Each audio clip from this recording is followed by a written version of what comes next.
In the 1960s, an archaeologist named B. Robert Butler came down in here and he excavated at the Cooper's Ferry site. And what he uncovered was a lithic assemblage known as or what we think is the Western Stem tradition. Butler was unable to date his site, although he did speculate that it could be as early as, he says, 12,000 years.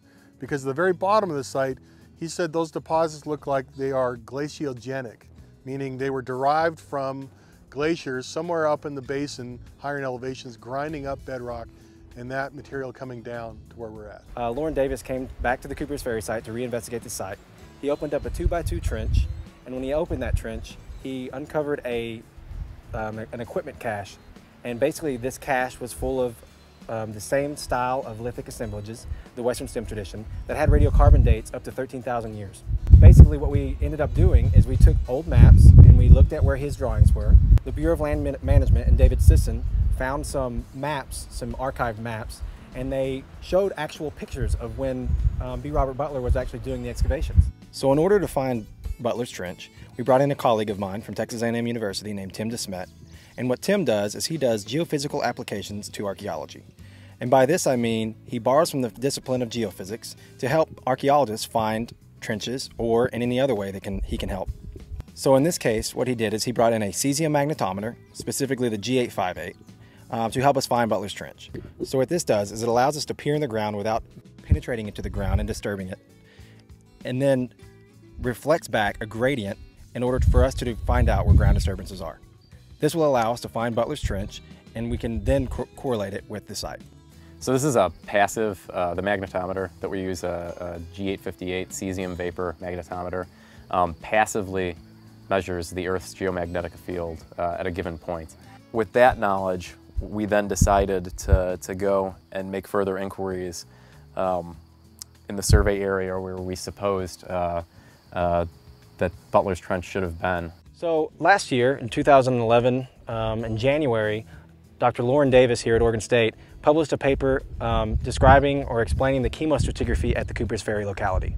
And what I mean by that is he used a particular instrument called PXRF, which stands for Portable X-ray Fluorescence Spectroscopy. And that's just basically a fancy word for it measures the geochemistry of the actual sediments. And this is important because you can actually characterize particular areas in the site by the geochemical signature. And if you can get a particular ingredient of geochemistry in the sediment, then you can figure out, you can date these sediments, then you can essentially figure out which ingredients equal which date or which part of time. And so this is exactly what Loren Davis has done. He's dated the site, he's figured out the geochemistry associated with each sediment type. And so now, once we excavate Butler's Trench here, we can look at his profile, look at his stratigraphy, each layer. We can take the signature of each sediment and its date. We can measure basically each layer of Butler's profile and figure out the relative date of each sediment type.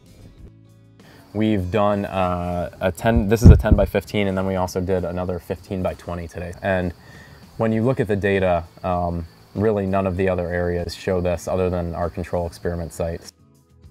The trench should be about 2 by 8 meters, and our anomaly here is approximately 2 by 8 meters. And what you see when you look at this is that the strong anomaly is about that size, and the shape is about right as well. The data really does seem to line up. We also were armed with old photos from 1961 from the excavation.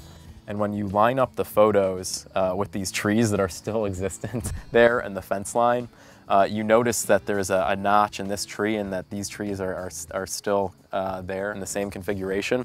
And when you line them up, and then when you look at the map of the site and the distance of the trench from the road, and what we found was that it really was, when you line up the photos and when you line up the map and you paste it off and you do other things, there's a number of lines of evidence that all point to the fact that this is where it should be.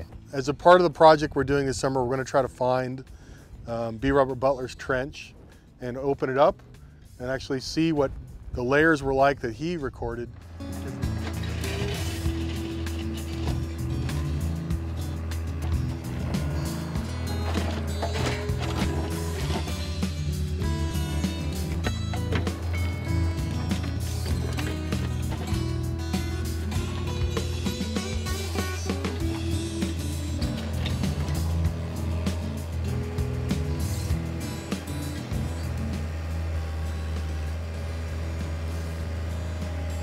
Bucky.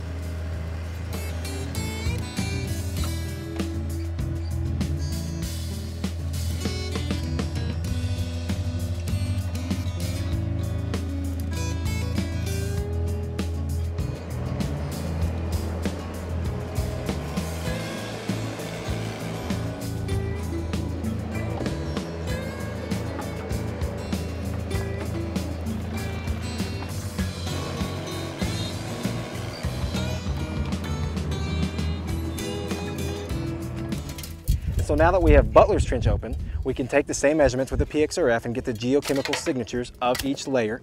And since we have those layers dated at the main site, then in theory, we have the date of this layer and this trench. So essentially what we're doing is we're taking an already dated site that's the same profile and the geochemical signatures already made, and then we're taking that and comparing it to Butler's trench to try to better understand the lithic assemblage. And this is important because now we're taking an lithic assemblage that's long been shelled for over 40 years, we're giving it light again, and we're better understanding the Western stem tradition, which is something we really don't know a lot about right now.